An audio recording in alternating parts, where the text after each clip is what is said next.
بسم الله الرحمن الرحيم. اللهم صل وسلم عليك يا حبيبي يا رسول الله. ازيكم عاملين ايه؟ وحشتوني كتير قوي، بحبكم في الله.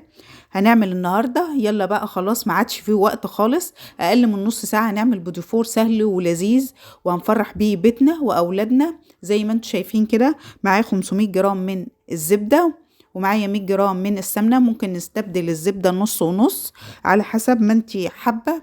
ومعايا 300 جرام من السكر البودره، هننزل عليهم. هنضرب السمنة حلو قوي وهننزل عليها بالزبدة والسمنة، وهنضربها حلو قوي لغاية ما يبقى قوامها كريمي زي ما انتم شايفين كده. هنزل عليها باربع بيضات بحرارة الغرفة زي ما انتم شايفين كده، وهننزل عليهم بمعلقة فانيليا، وهننزل ببيضة بيضة لغاية اما البيضة تختفي. هننزل بالتانية زي ما انتم شايفين كده، بس اهم حاجة ان احنا نلم الجناب بتاعتنا علشان نضمن ان كل حاجة مختلطة ببعضها زي ما انتم شايفين كده. معايا الدقيق بتاعي، كيلو من الدقيق، عليه رشة بيكنج باودر، شوية ملح. هي دي مكوناتنا، سهلة وبسيطة ومش هتاخد مننا وقت زي ما انتم شايفين كده. زي ما انتم شايفين كده هنلم العجينة بتاعتنا بالطريقة السهلة البسيطة ديت. هنفضل نحط دقيق لغاية اما العجينة نحس ان هي خلاص اتشكلت معانا، مش هنحط الكمية كلها زي ما انتم شايفين كده. خلاص كده العجينة بتاعتي اكتملت زي ما انتم شايفين كده.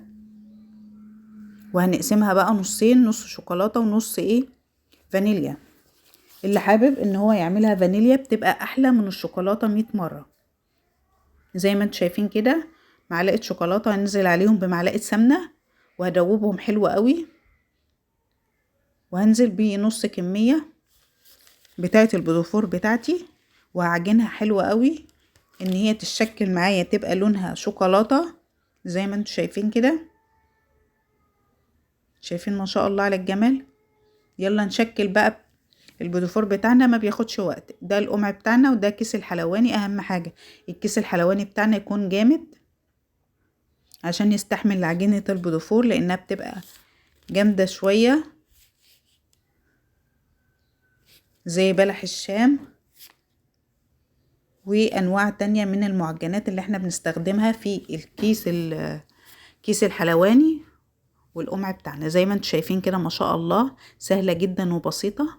لو ما عجبتكيش ممكن تشيليها وتعملي غيرها عادي، ما بتاخدش وقت، اقل من نص ساعة هتكوني عاملاه ومشكلاه زي ما انتم شايفين كده.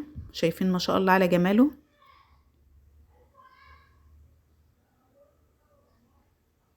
ما شاء الله روعة، وبجد هيعجبكم. مفيش احلى من ان انت تعملي حاجة حلوة لبيتك ولأولادك، تفرحي بيها بيتك، ولو جايلك ضيوف هتحطي منها. ممكن تشتغلي بالقمع عادي كده زي ما انتم شايفين كده ما شاء الله، بيطلع جميل جدا. لا فرش معايا، ومقاديره مظبوطة بالشعرة زي ما انتم شايفين كده، وطعمه في منتهى الجمال. ربنا يحسن ما بين ايديكم جميعا وتعملوا الافضل والاحسن. زي ما انتم شايفين كده التشكيل سهل وبسيط جدا وما بياخدش وقت. شايفين ما شاء الله عملت كمية حلوة قوي زي ما انتم شايفين كده. هنخبزها في الفرن،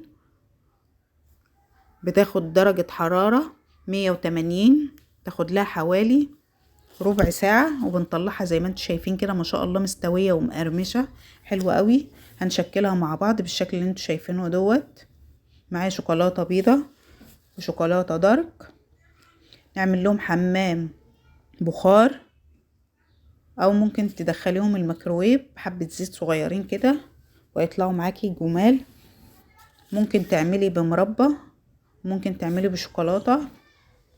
ومعايا فرمسيل، ومعايا فول سوداني مطحون، ومعايا جوزة الهند زي ما انتم شايفين كده. هنشكل بالشكل اللي انتم شايفينه دوت، وما شاء الله بتطلع روعة وشكلها جميل جدا، ومش هتاخد منك اي وقت ولا اي مجهود.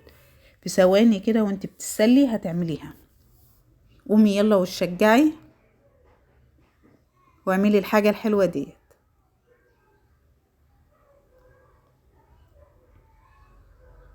شايفين ما شاء الله على الجمال. شايفين ما شاء الله روعة بجد، لا رسمتها راحت وجميلة جدا. وشايفين اللي مزينة ربنا يحسن ما بين ايديكم وتعملوا الافضل والاحسن، واشوفكم في فيديو جديد ان شاء الله على خير، والسلام عليكم ورحمة الله وبركاته.